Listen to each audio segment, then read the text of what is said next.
I'm very happy to be here and very honored to have been invited on behalf of the International Disability Alliance. As stated, I work at the Secretariat of the International Disability Alliance, or IDA, based in Geneva. Before I start, I thought I would just give a little bit of background information about IDA, just so you could better understand how we're involved in the work of the CRPD committee. So IDA is a network of global and regional organizations of persons with disabilities. We currently have 12 members. We have 8 global members, and they are Down Syndrome International, Inclusion International, Disabled Peoples International, World Blind Union, World Network of Users and Survivors of Psychiatry, the World Federation of the Deaf, the World Federation of the Deafblind, and International Federation of Hard of Hearing People. We have 4 regional members, including the European Disability Forum, Pacific Disability Forum, Arab Organization of Persons with Disabilities, and RIADIS, the Latin American network of NGOs of persons with disabilities and their families. So our members have national DPO members across the world, and IDA was recently legally incorporated, which is definitely a major milestone in strengthening the global leadership of DPOs. So IDA's mission is to advance the human rights of persons with disabilities, utilizing the CRPD and other human rights instruments as a united voice of DPOs. Our main activities include advocacy before the United Nations, mainstreaming disability rights and CRPD standards across the treaty bodies, the Human Rights Council, and also within the development agenda of the UN. We also undertake capacity building of DPOs, focusing on the global south. So I'll be drawing on IDA's experiences throughout this presentation, and I'll be looking at reporting to the CRPD committee with a focus on parallel reporting by DPOs. So,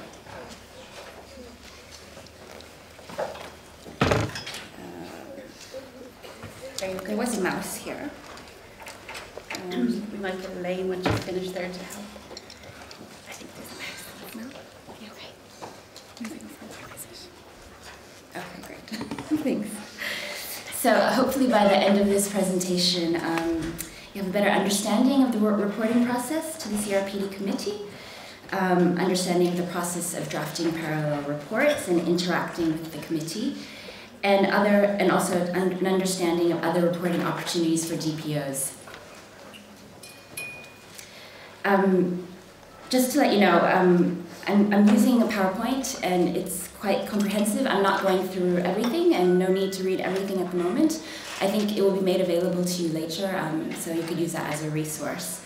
And I will be stopping and taking some questions every now and then. The first part is a little bit lengthy, so please bear with me. And then later on, I do have some extracts of videos I would like to share with you. So if I could just start with this CRPD committee. So it's made up of 18 members. They serve as independent experts. Although they are elected by states, they serve independently. They have mandates of 4 years and eligible for re-election once. They are elected with consideration of the equitable geographical distribution, gender balance, representation of principal legal systems, and of course with participation of experts with disabilities. This picture I have on my PowerPoint is actually a picture of the old committee dating from last September. From this year, there have been 5 new members in the committee. So currently, the committee is composed of 2 members from Sub-Saharan Africa, 3 from the MENA region, 4 from Latin America, 6 from Europe, 3 from the Asia-Pacific region. 7 of the 18 are women, and 17 of the 18 members are persons with disabilities themselves. So the committee's activities, firstly, they review state reports and adopt concluding observations or recommendations. They receive individual communications and issue views on decisions. They undertake inquiries into states' parties when there is reliable information of grave and systematic violations of the Convention. And they also hold thematic discussions, or days of general discussion. So far they've held 3.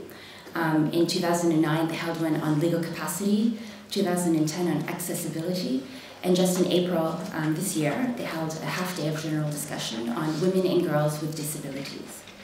And usually these thematic discussions lead to drafting of general comments. And general comments are basically elaboration of the interpretation of the committee on provisions of the CRPD.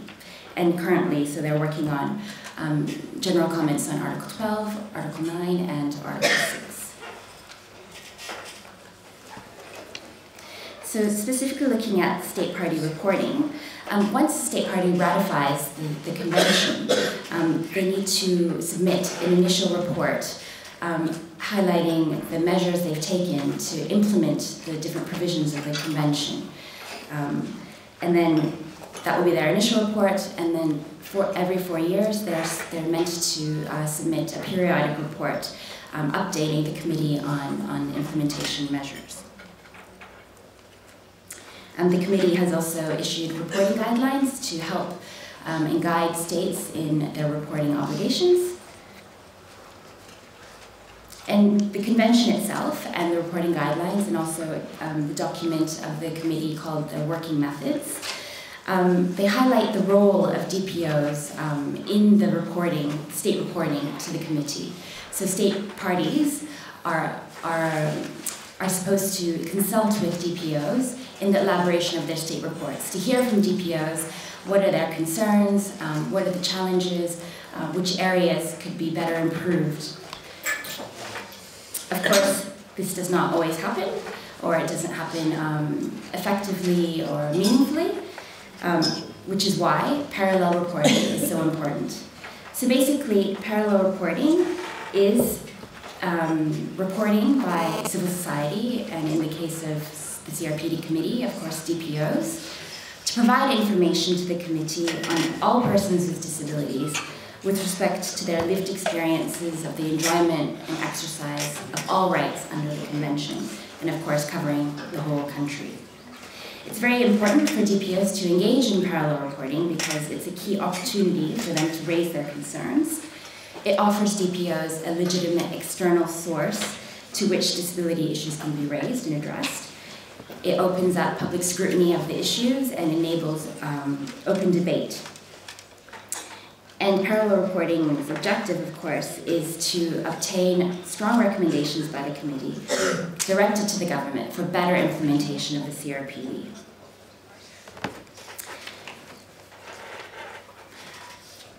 Now, governments, when they're engaging with the CRPD committee, or any treaty bodies for that matter, it's definitely their tendency to praise or to talk about what the achievements they've made.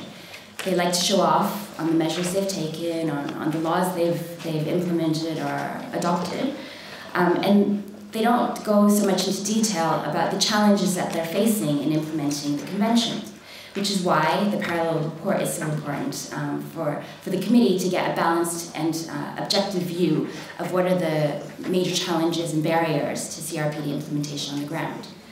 So, of course, the state report, the committee will receive the state report, but when they receive the parallel report, or sometimes called the shadow report or alternative report, they should be receiving information which normally the state does not put forward.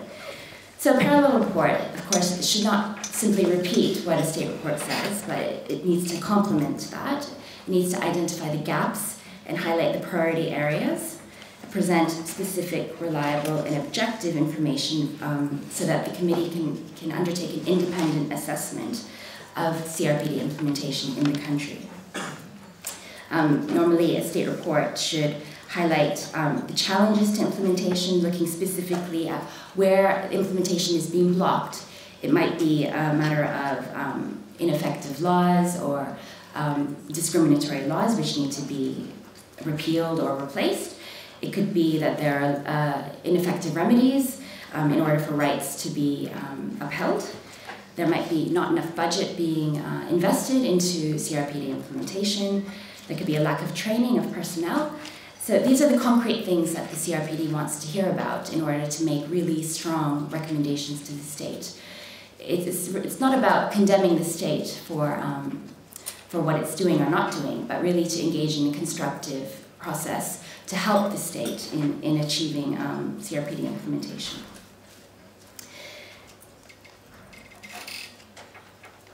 So when DPOs are engaging in parallel reporting, normally it's a preferred method that they engage, they do this in a coalition.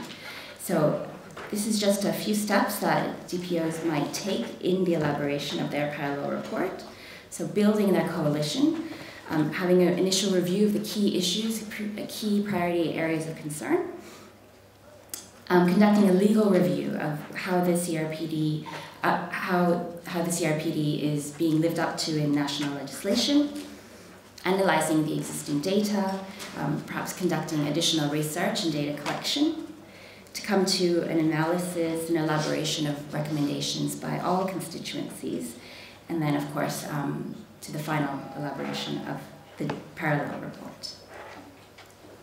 So it's definitely the preferred method that that these parallel reports are done within a coalition. Treaty bodies, not just the CRPD committee, but all treaty bodies prefer that because it gives them a clear view of what civil society is thinking. If there are several reports being submitted and the different priorities coming across, it's very difficult for the committee to then have an objective view of what is the most important, what's the most pressing issues. It's also very much a matter of practicality.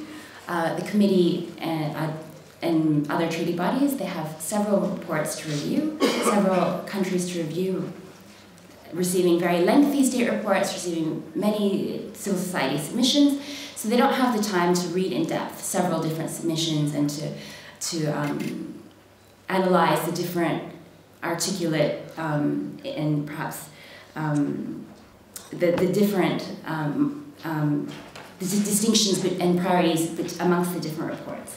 So it's definitely a matter of practicality, but it also a coalition report lends greater legitimacy to the information submitted. It's very important as well that, and this is something that IDA has really been stressing in our capacity building, that the report is about all persons with disabilities and across all the states. It's not been uncommon for coalition groups to be neglecting or overlooking certain issues or certain groups of persons with disabilities simply because they are not actively involved in advocacy. They've been marginalized, they're often invisible. So from our experience, we've seen a lot coalition processes in different countries where persons with intellectual disabilities are really being marginalized, or deaf persons, indigenous persons with disabilities. We're really stressing with DPOs that they need to have a broad view, a comprehensive view, which groups all persons with all different constituencies across all the region, not just the capital, but also remote rural regions, and with a view to all the rights. It's very common in many countries that they have a very strong focus on economic, social, cultural rights, or perhaps in more developed countries, they have a very strong focus on civil and political rights. It's important that, as the convention is a hybrid instrument covering all rights, the committee does want to hear and receive information with respect to all of that. So while it's been challenging, we do need to ask these questions to ensure that all groups are being considered in the review process. And it's very much a process. The coalition building and the parallel report drafting is very much a process, which is just as important as the end outcome of the recommendations. It's about the coalition coming together. In many countries, there might be a loose coalition. Many groups perhaps had not been part of that, but it's about bringing them all together, to learn together, to read the CRPD, to come to a common understanding of what that means, an understanding which, of course, lives up to the committee's interpretation. So it's about knowledge building and partnership building, and of course the results of that should be should outlast the CRPD review process. It should continue with respect to national advocacy and other advocacy goals. So we need to also ask ourselves, are we effectively consulting with children with disabilities? Are they speaking for themselves in that consultation? Are we covering Indigenous persons with disabilities? This has been coming up very often with respect to Latin American countries, which have been reviewed recently, Paraguay, El Salvador, Peru, but also with respect to Australia. So while DPO coalitions, of course, are very important and they should be take the lead role in parallel reporting to the CRPD committee, there is also, of course, a place for other organizations, other mainstream human rights organizations. And, for example, the Australian DPOs and DPOs in Hungary were very inclusive of other NGOs involving mainstream human rights NGOs, women's rights NGOs, children's rights NGOs, because they all have their expertise, and often implementation barriers are very much linked to institutional weaknesses in the country. And these other organizations might have perhaps more experience in working and advocating the government with respect to those weaknesses, and there's a lot that they could contribute to the whole process. It's also been very important to engage with other organizations and academic institutions with respect to data collection. DPOs in El Salvador are actually partnering with a university in El Salvador which is taking on the role of collecting data, which would contribute directly to their parallel report. In the Philippines, DPOs are very actively engaging with women's rights NGOs and NGOs working on economic, social, and cultural rights. There's an NGO called Social Watch Philippines, which has great expertise in analyzing, in undertaking budget analysis. So they're working together now to look at disability rights budgeting and seeing how the government is spending their money or not spending their money with respect to upholding disability rights. So of course, research, data, and statistics play a very central role to DPO reporting. Often, as we all know, there's a lack of data, an absence of data with respect to persons with disabilities or children with disabilities.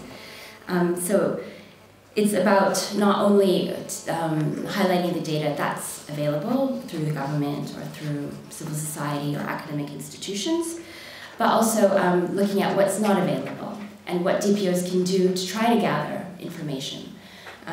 Any small-scale amount of data is better than nothing for the committee, and DPOs could think about doing a survey or having a focus group on a municipal level or a city level in order to give information to the committee, which they could then base their analysis upon. So, for example, in Uganda, DPOs there have been undertaking surveys through their membership organizations across the country. Firstly, just to see how many members, how many different disability groups are being represented. And this is also happening in Mali through their membership structures.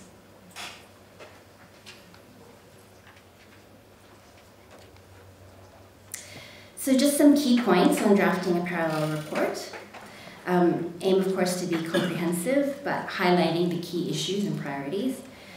Make clear, concrete, and targeted recommendations. Often these recommendations could be simply incorporated into the committee's own concluding observations, if they are very well formulated. So it's very important to get the message across. What are your key concerns? Recommendations should also be SMART.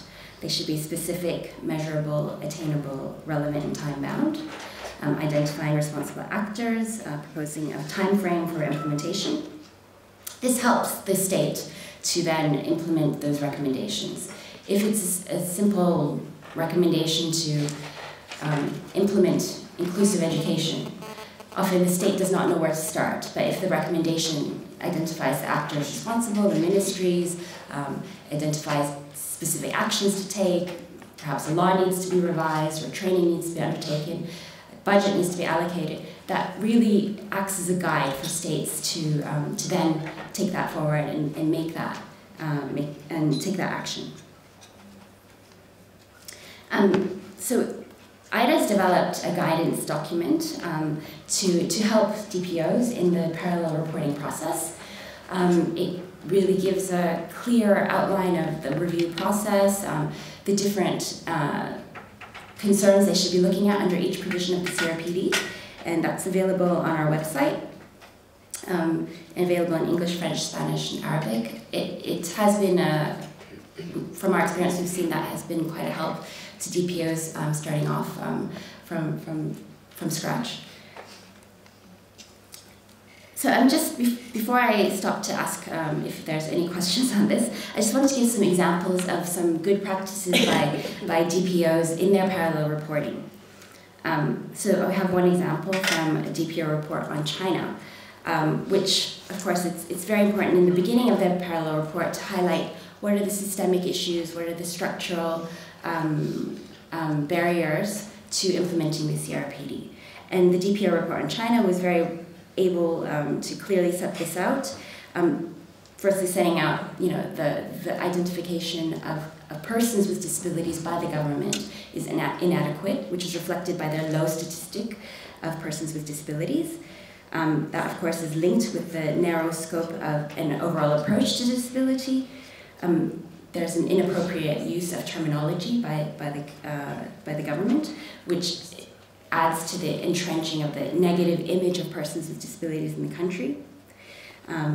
Lack of legitimate and diversified consultation, inadequate formulation of laws, lack of remedies, and disparity between the urban and rural areas, and of course corruption. So the DPOs were able to highlight that in a page, which was very helpful for the committee to know what are the key concerns that they'll be focusing on in their review. With respect to Austria and Australia, the DPOs were able to be inclusive in their reviews, in the information provided. So with respect to Austria, they had a lot of information on women and girls with disabilities. It was not just concentrated to Article 6, to the analysis under Article 6, but it was very much mainstream throughout their parallel report with respect to all provisions. So they were able to look at multiple discrimination, intersectional discrimination, bringing forth statistics about the low employment, firstly the low education achievement levels of girls with disabilities, linked to the low employment level of women with disabilities, and the very big disparity of the salaries between women with disabilities and women without disabilities, and women with disabilities and men with disabilities. In Australia, the DPO report was very good at mainstreaming Indigenous persons with disabilities throughout their analysis of CRPD implementation. So these are very good examples of how DPOs can be inclusive in their reporting.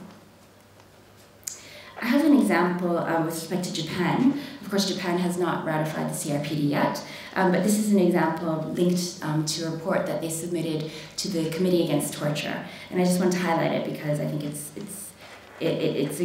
it shows it's a good way that they've presented the information. So they were able to refer to the budget to show that there is a lack of political will, and refer to the comparable practices in other countries. So Japan has the highest rate of admission to psychiatric hospitals in OECD countries. And it was the DPOs in Japan were able to highlight that 97% of the mental health budget is targeted at psychiatric hospitals, and only 3% is invested in community-based services. So bringing this information to the committee, even the Committee Against Torture, was very revelatory of where the political will lies, where the government's political will lies, and how it's not living up to the right to live in the community for persons with disabilities. As I said, the Philippines is engaging in disability rights budgeting analysis, and India as well. Just to to show how the government is making use of the maximum available resources. Also linked to the report to Japan, it's very useful for DPOs or for civil society to highlight the specific political and cultural contexts that the country is, that implementation is being conducted in. So again, with respect to Japan, it's a very family-based society. Social and welfare benefits are targeted at families and not individuals. And that directly links to the high rate of involuntary hospital admissions made of persons with psychosocial disabilities. Often families don't receive support to take care of their family member at home, and they are often forced to, they have no other resort they have no other recourse but to resort to involuntary hospital admissions. With respect to China, of course, it was very important to highlight China's one-child policy, and that links directly with the practice of infanticide of newborns with disabilities. Often parents who have baby with a disability, they could resort to infanticide in order to ensure that they could have another child and hope that it will not be a child with a disability. With respect to Spain, so it's very important as well for DPOs to elaborate on government action or inaction.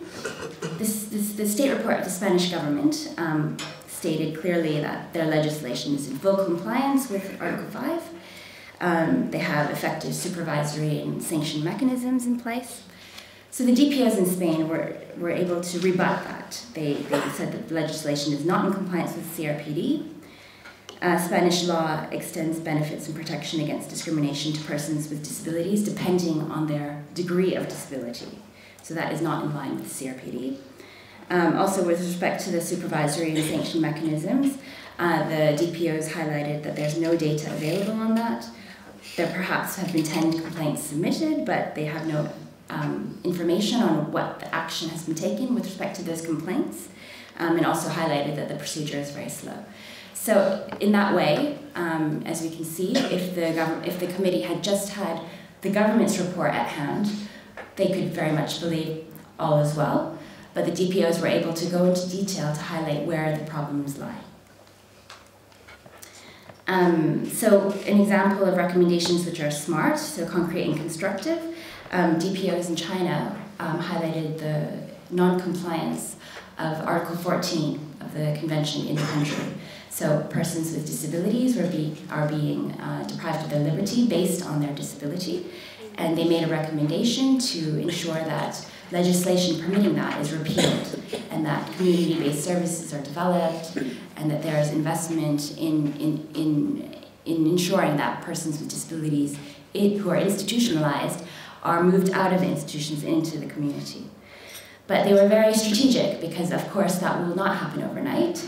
So they specified that in the lead up to that action, in the lead up to repealing those legislative provisions, that persons with disabilities who are institutionalized have the right to release through judicial process, that they can appeal their placement decisions, and that, of course, that reasonable accommodation is provided to them in detention setting. With respect to Tunisia, when the committee was reviewing them, they had just undergone their revolution. So their recommendations very much formulated in that context. They made recommendations about persons with disabilities being involved and having facilitated access to the upcoming democratic elections, and that they were involved in the drafting of the new constitution. Another good example of DPO parallel reporting is referring to other treaty body recommendations. So, for example, the DPO report on Paraguay, they knew that there were already some strong recommendations that had come out of the other treaty bodies, such as the Subcommittee for the Prevention of Torture, and also some recommendations by the Special Rapporteur on the Right to Education. So they were able to refer to that to strengthen and to reinforce their own analyses and their own recommendations.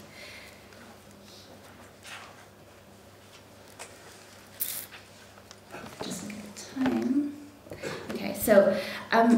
It's very difficult at times for DPOs to figure out what are their priorities. Everything, of course, is important. All human rights are interdependent. They're all as important as each other. So it's sometimes difficult to then highlight, okay, what are our key concerns? Because they don't want to neglect a certain area. But in practical terms, the committee, of course, has limited time. They have limited time to read submissions and to get a grasp of all the issues. And they also have limits on work. For example, they have word limits on their recommendations, on their concluding observations. So we need to be strategic when we're reporting to the committee. And it's very difficult, but of course we need to really filter out what are the key core issues that we would like to get recommendations on. So most certainly the priorities will be focused on addressing the system. What are the systemic changes that we're seeking? How can we propose sustainable solutions? And often that involves looking, obtaining recommendations regarding a human rights approach. So moving away from the medical model to the social and human rights model, mainstreaming of disability issues. If disability issues are mainstream, that's already half the work done. Awareness raising, ensuring that the public and government officials and others are sufficiently educated about the CRPD and what the human rights model means. Data collection, formulation of laws, and also, of course, training, monitoring, and evaluation. These issues, of course, will have the greatest impact on the greatest number of rights holders. So, of course, that in itself calls for a priority action.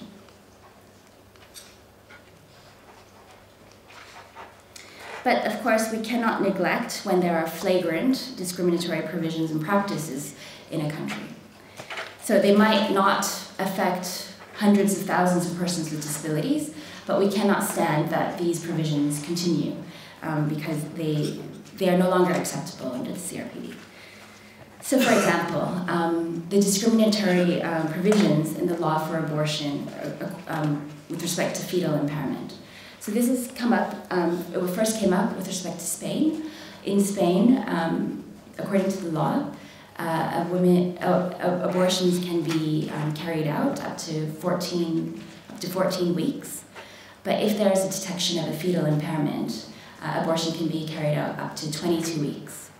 So this was a clear distinction based on disability, which, if it continued to stand, it of course caused many problems. It did not respect the principles and the provisions of the CRPD. So it was very necessary, according to DPOs, to raise that before the committee. And that was taken up by the committee and included in their concluding observations. Another example, which of course does not affect the large bulk of persons with disabilities in a country, was in China. There had been abductions of children, persons with intellectual disabilities. They were abducted and they were made to forcibly work in mines. Sometimes they had been killed in so-called mining accidents, the result of which the mining company would receive compensation for the death of that worker. So there had not been effective investigations into those practices, and there had not been effective prosecutions. So it was a priority issue that was brought up, which addressed the impunity of perpetrators of violations of CRPD, of discrimination, of violations of the right to life. So it was an issue which was a priority. And of course, has been a priority in most DPO reports is the practice of forced sterilization of women with disabilities. Of course, that does not necessarily affect all women with disabilities. Nevertheless, it's a practice that has been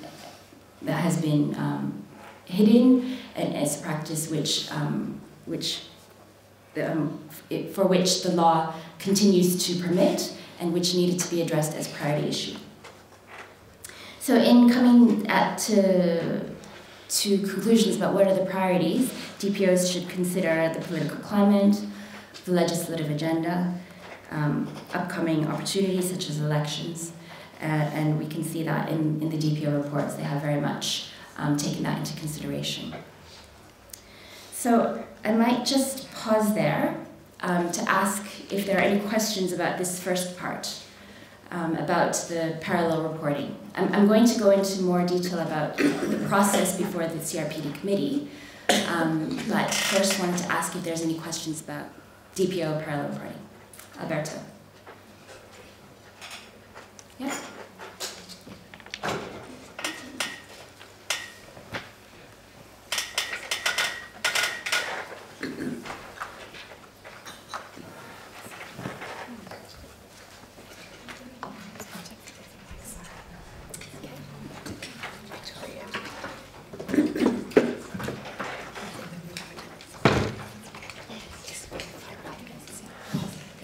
Just a few questions because I don't want to get held up. Thanks, Victoria. One question is, two small questions. First, how it's working right now, how much politics is involved during the process? So how states are interacting with members of the committee during the negotiation? And the second one is about how the committee has, taking into account these parallel reports, how much open has been with DPOs during the process. Okay. Let's take another question over there. I want to know what standing a DPO must have before its report may be taken seriously by the committee, number one. What standing? Yes, I mean, what kind of profile a DPO must have before its report is likely to be taken seriously by the committee, number one. And number two is, can educational institutions or centers working in the area of disability studies also submit parallel reports? And third, where I can read these parallel reports? Are they available on the website of the CRPD committee? Thank you. Okay. All right, well, I'll just take those questions then. So first, Alberto, yes, it's, in the end, it's always a political process because it involves states. So, from what I've seen so far, the committee has reviewed 7 states, and there has been quite active participation by government delegations. I think we can even see from when we were there in the room how seriously the government is taking the review process by how many people have been sent to Geneva to speak with the committee. With respect to China, it was something very rare. They had about 50 people from the government filling up the room. I think they even took part of the NGO section. With respect to Peru, there were only 3 people, and that was quite disappointing because we could see that the government was not really putting a lot of focus, making efforts to respond to the committee. And that was very interesting because Peru was reviewed by the CRPD committee in 1 week.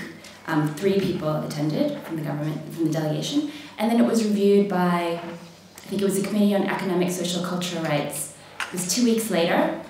They had quite a large delegation of at least 10 people. So you can see how the government is giving priorities to different treaty bodies, to the different rights being examined in those treaty bodies.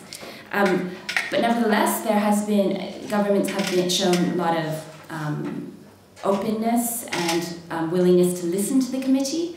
Of course, we will see how far that translates into action, but I think they've been very much willing to learn from the committee. It's at the very beginning of the CRPD review processes, so they've been open to listening. With respect to how the committee has taken into account parallel reports, I would say that they've been taking them into account very well. They are very open to civil society input and, of course, DPO input. And often, if we really examine the DPO reports and then look at their concluding observations, we can see how whole sections have been translated into the concluding observations. We can even see during the discussions, during the constructive dialogue taking place in Geneva, the questions posed by the committee members. Often they're directly linked to the issues that the DPOs have raised. So it's working very effectively. With respect to the profile of DPOs to make submissions to be taken seriously, as I said, the committee prefers receiving coalition reports, so by coalitions of DPOs, because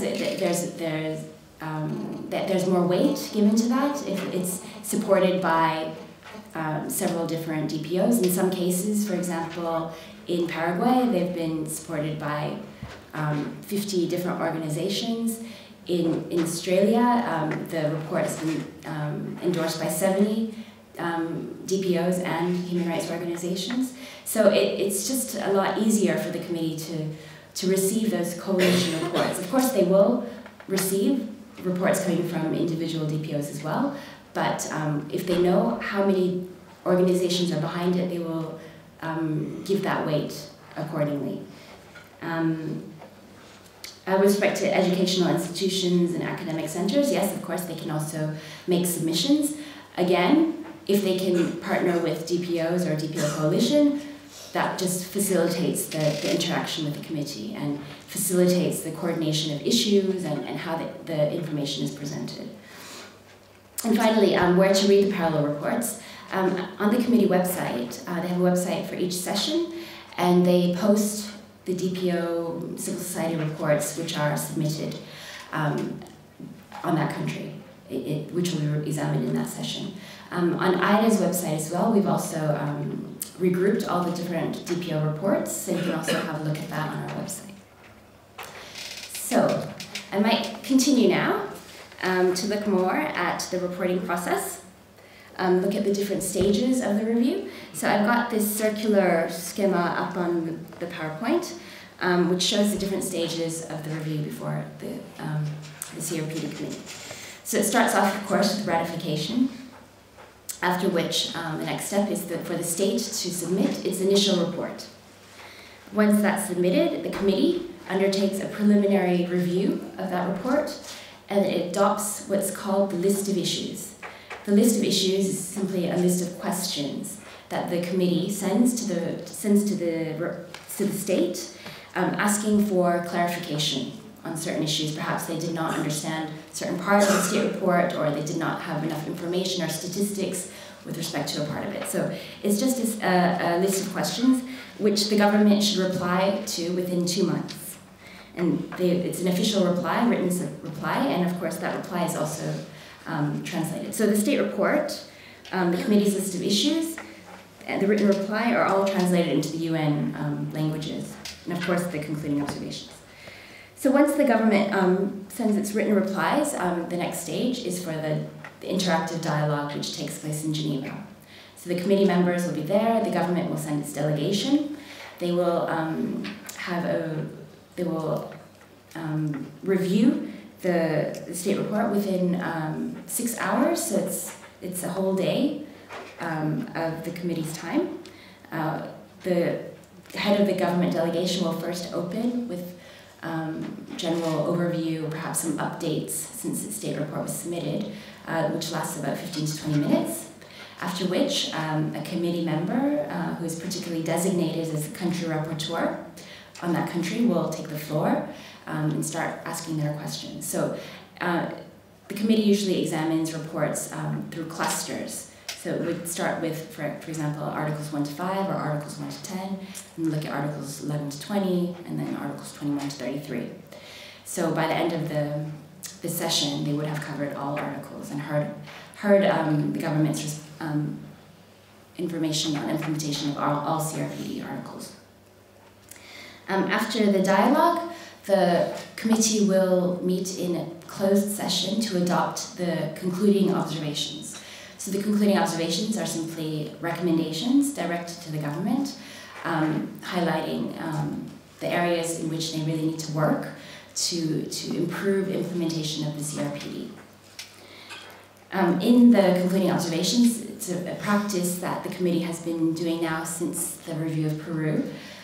They have now been identifying certain paragraphs of their recommendations for which they want the government to report back on within 2 years or 1 year. So they've been highlighting what areas are for urgent follow-up within a year or 2 years and asking the government to report back on that. So we think that's a very good practice because reporting back within 4 years is a lengthy time, and perhaps that could even be longer with the backlog of the committee's work at the moment. So issues of immediate follow-up, I think, really help the government to focus on priority issues. So after the concluding observations are adopted, of course the next step is for the government to implement those recommendations, to report back on those immediate follow-up issues, and to continue upholding the rights of the CRPD. And then the cycle starts again. They will submit their periodic report, and it will go on that way. So that's the reporting process. And now we can look at where DPOs can be involved in that process. So up on this PowerPoint, I've got now these blue circles, which represent the different points of DPO interaction. So of course, DPOs can start by being, State Party has an obligation to consult DPOs in the formulation of their state report. Once the state report has been formulated, has been drafted, DPOs, they can submit their own parallel report. In addition, they can submit a specific document or submission on the list of issues.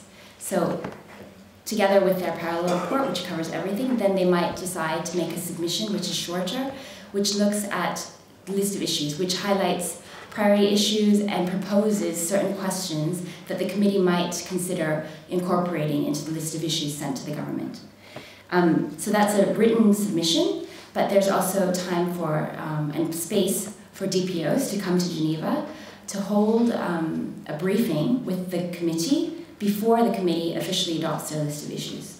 And IDA, we've been facilitating that DPO participation in Geneva and been holding what we call lunchtime side events or coffee briefing side events in which DPOs are able to brief the committee members are able to ask questions to get clarification on what are the main issues, and that really, we've seen that really helps the committee to focus on and to better focus their list of issues.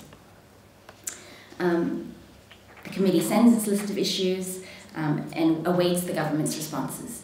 At the same time, we really encourage DPOs to send themselves their own responses to those list of issues, so that when the committee receives the responses from the government, they have that, and they also have the responses from the DPOs. So they're able to compare how the government sees they've been implementing this, or what statistics the government has at hand, and what is the view of DPOs on that same question.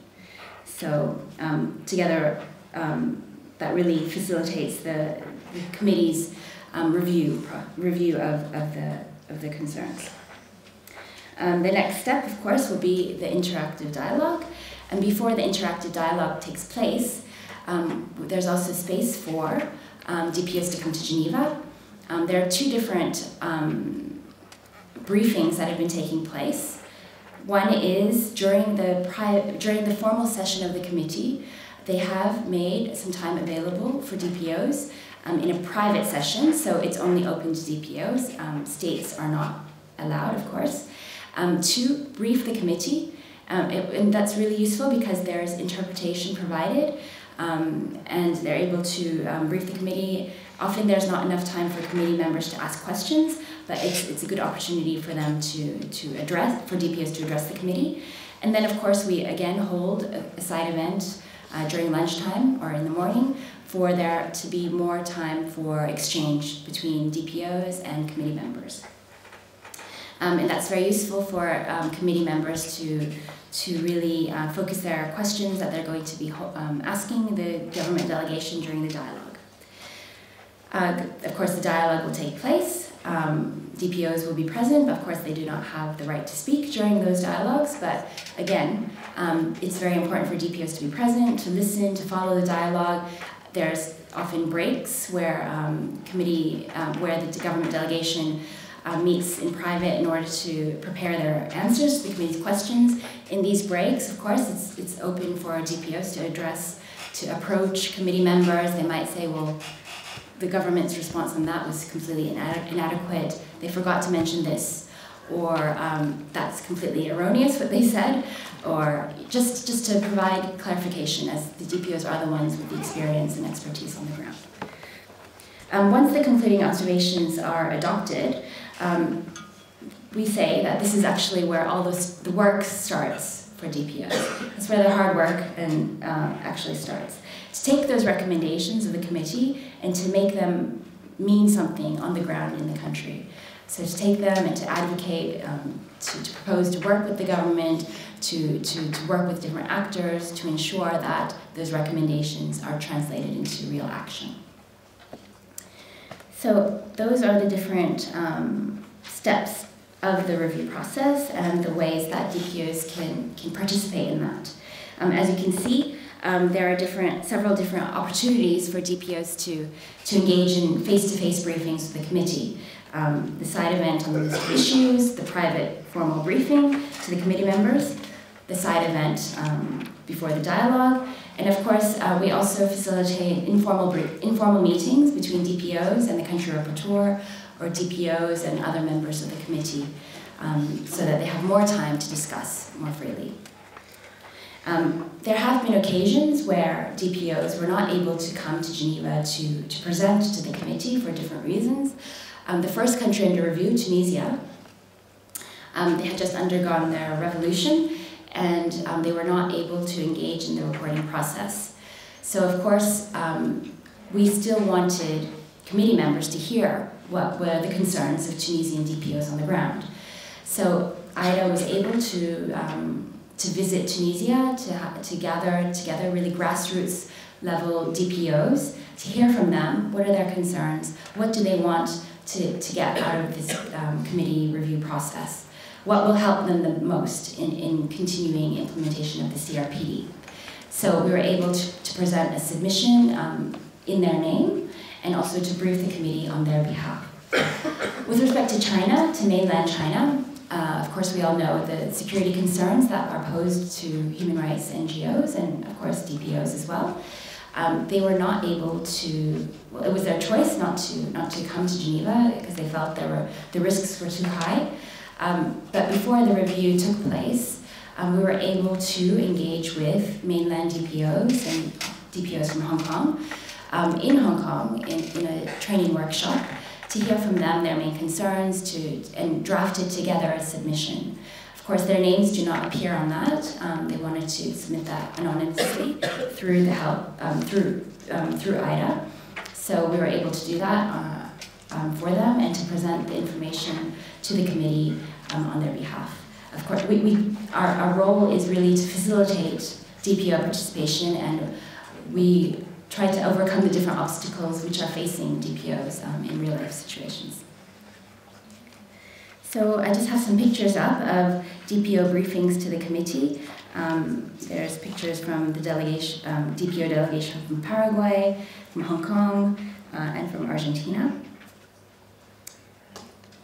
And here we see a self-advocate from Paraguay addressing the committee through sign language.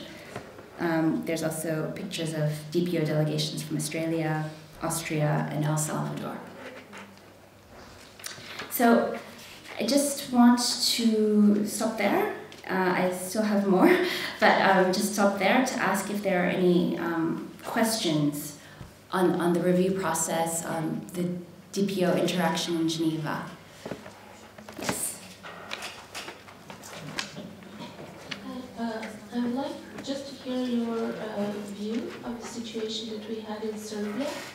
So DPOs were invited to participate in the drafting of the state report, and there was a stand of the National Disability Organization that they didn't want to participate in drafting of a state report, but they would rather send their parallel report.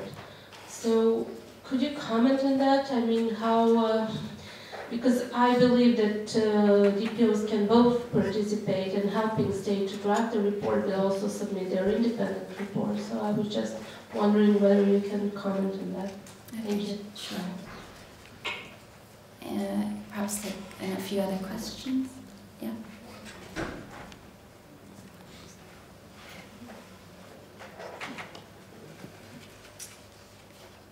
Yeah, perhaps she could speak first.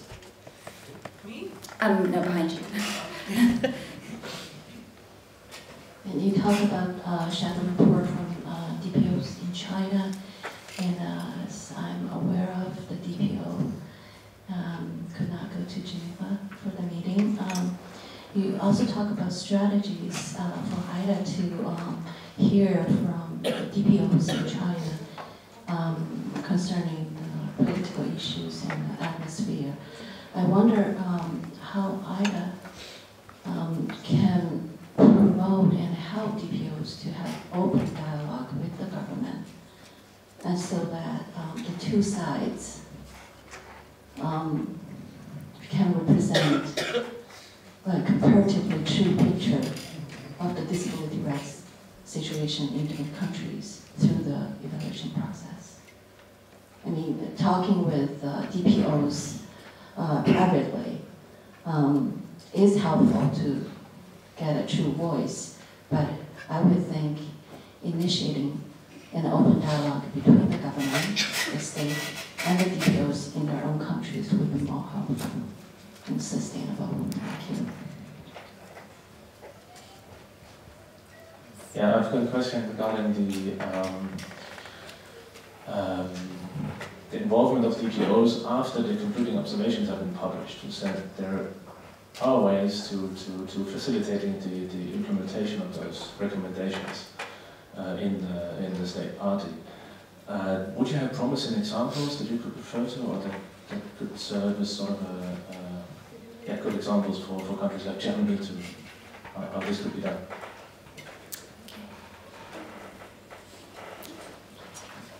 Good morning, Victoria. First, I'd like to thank you for a very interesting presentation.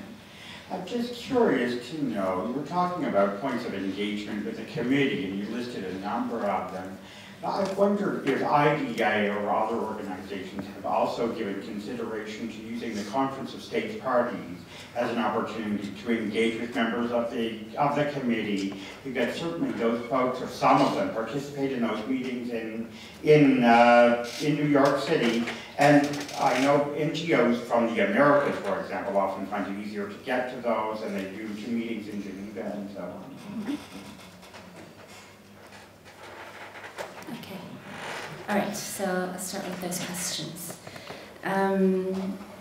Yes, so the example from Serbia, that's actually something that commonly happens, where states, of course, through their consultation with DPOs, they might propose that the DPOs take part in the drafting of the state report. We pretty much advise DPOs not to take part in the drafting itself. Of course, to take part in the process, to air their concerns to the government, but not to be involved in actual drafting, because we find that it often binds them to then not be free to draft their own parallel report. The government could easily say, well, these DPOs, some of them are the authors of our own report, so obviously their views are reflected.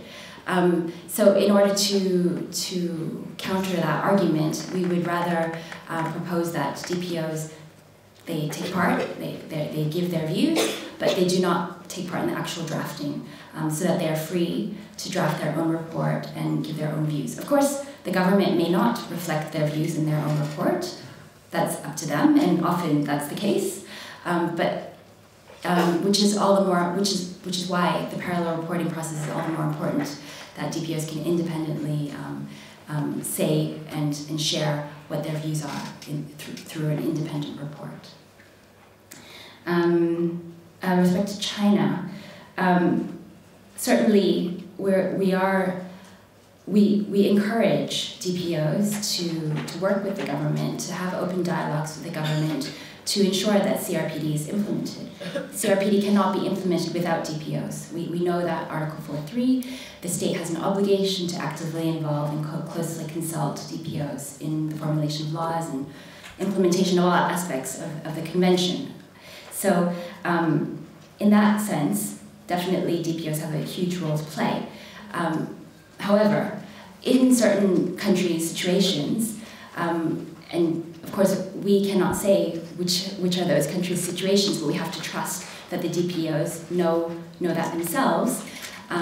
This cooperation and open dialogue cannot be done in a constructive manner, perhaps not yet. So we were able to really speak freely with our DPO partners in mainland China, and they took the decision themselves that they would participate in our workshop and give us information and make submission anonymously. However, they did not feel that it was, they felt that their security would be at risk if they were to divulge their identities. So in that kind of difficult situation where open dialogue is not yet feasible, I mean, we have to think of other strategies, other ways to ensure that the CRPD is implemented. And in China in particular, one of the major issues that was brought up was that the government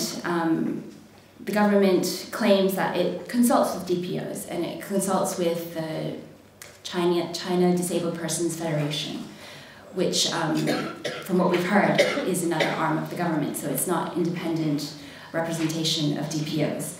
So that's stipulated by law, that the government consults with this one umbrella organization. So one of the important aspects of the review was how to ensure that the government consults with a diversified range of DPOs, not just the CDPF. And that came out in the concluding observations, and actually that was one of the points that the committee identified as an area of immediate follow-up within 1 year for that law to be revised and for the government to open up its consultation with other organizations and not just this one structure. So yes, we encourage open dialogue, but of course it's case-by-case basis with respect to the different political and of course cultural and other concerns and contexts.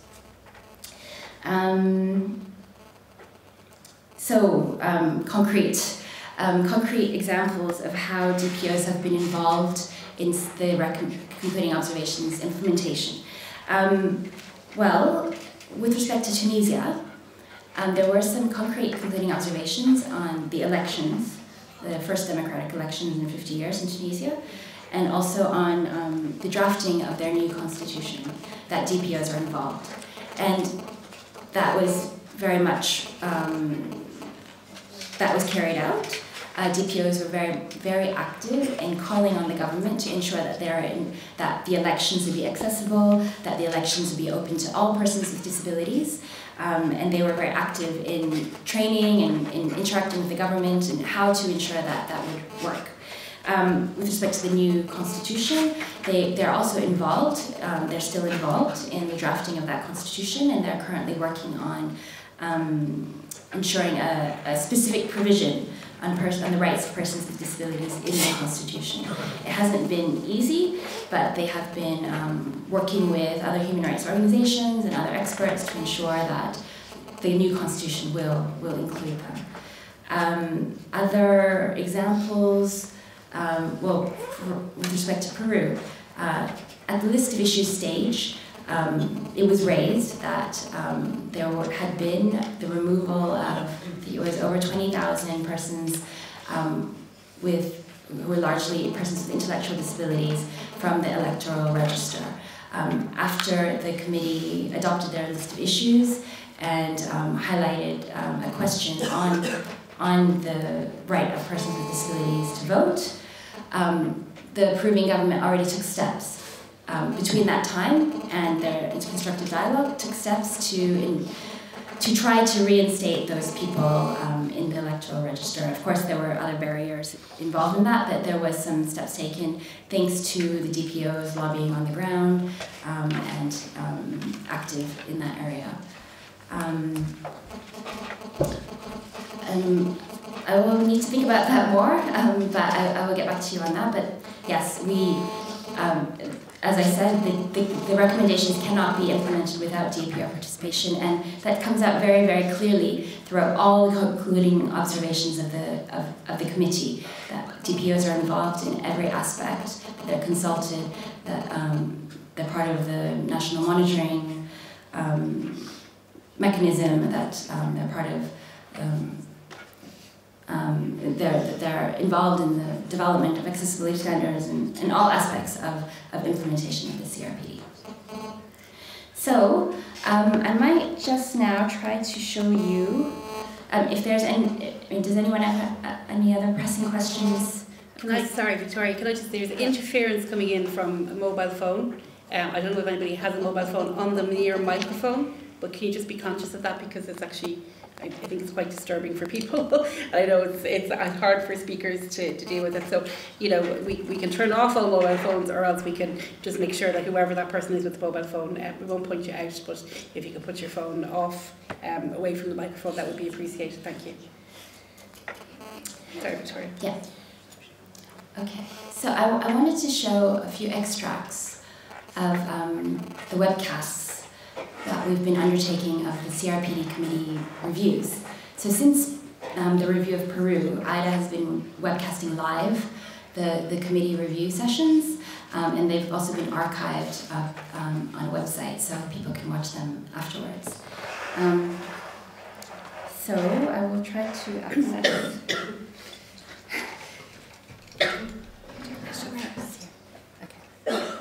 I might show Stig's one first. Yeah. So this is the review of Paraguay, which just happened in April. And this is a question from one of the committee members. Yes, thank you very much. I have a few questions. The first one is about Article 4.3 on the involvement of organizations of persons with disabilities. And in that relation, I would like to know what kind of concrete initiatives are taken from the state of Paraguay in supporting the involvement of organizations of persons with disabilities, and how is it actually carried out in a way that is really involving those groups, and I mean all groups, it's all kinds of disabilities, including organizations representing children with disabilities. In relation to Article 7.3, I would like to know what kind of concrete initiatives are taken from the state of Paraguay into securing the right of children with disabilities to express themselves. In relation to Article 9, I would like to know what kind of initiatives have been taken to involve organizations of persons with disabilities in drawing up standards on accessibility, standards that are covering all kinds of disabilities, including easy-read text for persons with intellectual disabilities. In relation to Article 8, I would like to note what kind of concrete initiatives are taken to make sure that the understanding of persons with disabilities among the citizens within Paraguay are respecting the dignity of persons with disabilities. In relation to that, I specifically want to know something about how to change the perception of persons with disabilities through the language used to refer to persons with disabilities. Thank you very much.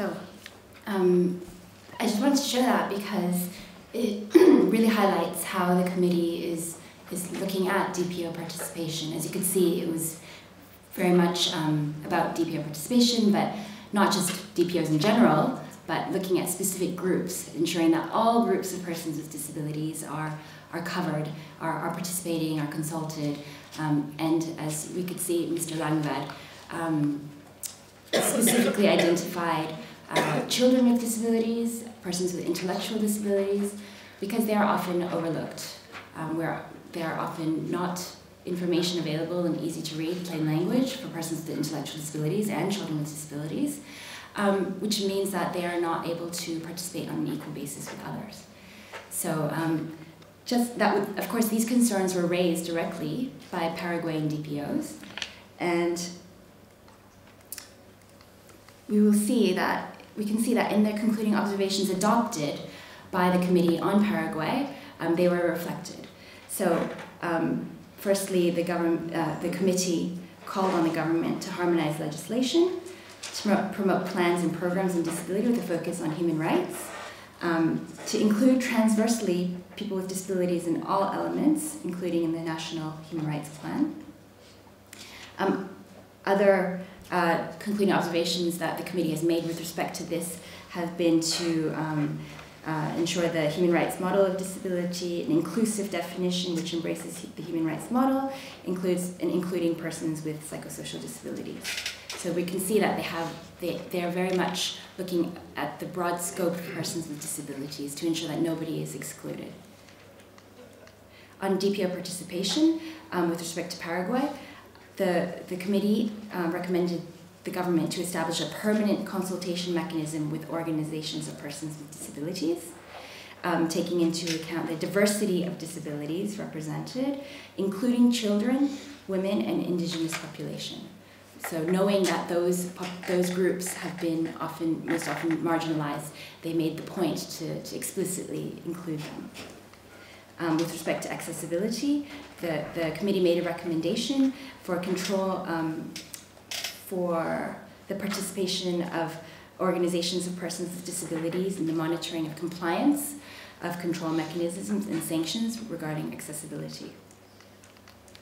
And then regarding awareness raising and training, the committee recommended that the state amend the terminology used to refer to persons with disabilities and to promote campaigns, awareness raising campaigns, which strengthen the image of persons with disabilities as holders of all human rights. So just to show you what the practical outcome of DPO reporting and DPO participation in Geneva, what that can look like. I just want to talk also about a very important aspect for DPOs as well. The other opportunities available before other treaty bodies. Of course, the CRPD exists, and it will be the most relevant instrument for DPOs to ensure the human rights of persons with disabilities. But other human rights instruments also cover the rights of persons with disabilities, such as the International Covenant on Civil and Political Rights, the Convention Against Torture, the Convention on the Rights of the Child, the Convention on the Elimination of Discrimination Against Women, etc.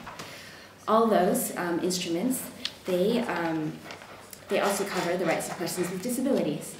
Yet, those bodies have been very reluctant or have not embraced attention towards the rights of persons with disabilities. And there are many reasons for that. While they have overlapping mandates, the CRPD itself is quite new. The paradigm shift is not fully grasped by these other treaty body members. They might not know much about disability rights to begin with, and they're not hearing from DPOs. So if they're not hearing from DPOs about concrete issues on the ground, it's very much more difficult for them to make any comment on that. So they're hearing from refugee rights groups, they're hearing from women, they're hearing from persons in political exile, but they're not hearing from DPOs, which reflects in their recommendations. And it's very important for them to hear from DPOs so that they can they can include them in their examination. It's important for several reasons, because what IDA has been really working for is the mainstreaming of CRPD rights across the UN, across all treaty bodies. It's important that there's substantive coherence across those treaty bodies. For one, to uphold the legitimacy of international human rights law.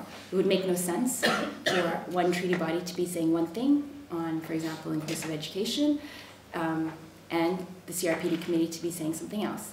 That would put at risk the core of international human rights law. And on a very practical level, for states to implement the recommendations that treaty bodies are making, it's very important that those recommendations are consistent with each other. If a state party hears a recommendation from a committee to do it this way, and the CRPD committee says do it that way, it's simply an excuse for the state party not to implement that recommendation. So it's on a very practical level, in order for states to uphold their obligations on the ground. So, I just wanted to show you two more extracts of videos to see how is that dynamic.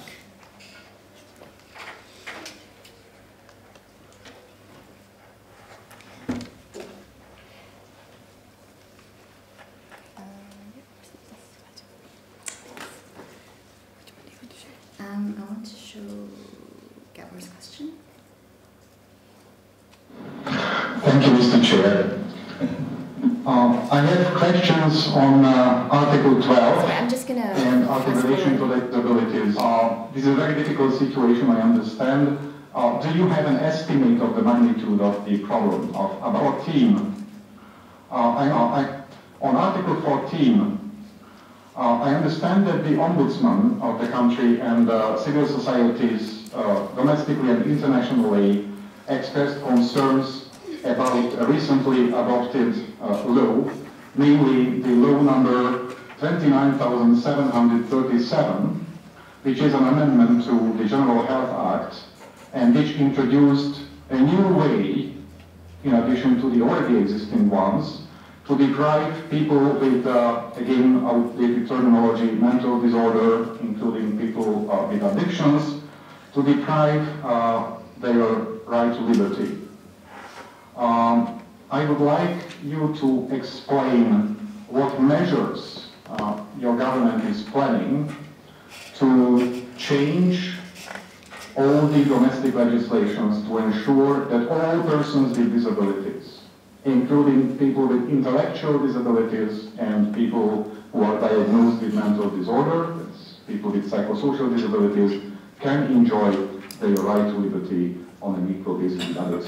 The very last question is about those populations which exist in every country, people with... Okay. So that was a question from Mr. Gombos with respect to Peru. And I just wanted to show you another one.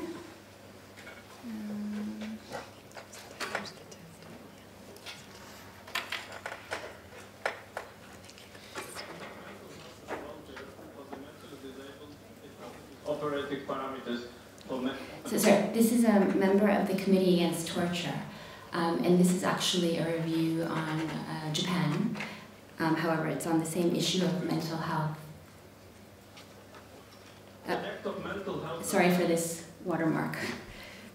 And welfare for the mentally disabled establishes operating parameters for mental health facilities. Article 36 of the Act requires psychiatrists to judge any restriction of a patient's activities. Additionally, Article 37 allows for physical restraint only as a last resort in cases of suicide or self-injury, hyperactivity, or if the mental disorder is life-threatening without restraint. If restraints are used, the patient is not notified of the reason and monitored during the use of restraints. If patient was compulsively hospitalized, discharge requests are made to the Administrative Appeal Act with the Minister of Health, Labour and Welfare, or a lawsuit is filed under the Administrative Case Litigation Act. Is there a statutory time limit to physically restraining a mental patient. Also, in the light of the committee's previous concluding observations, can you provide information on the steps taken to ensure effective and thorough judicial control over the detention procedures in public and private mental health institutions? Also, can you provide in details the number of requests made for discharge or improved treatment and the number of granted requests? And also, what are the factors for granting a discharge request?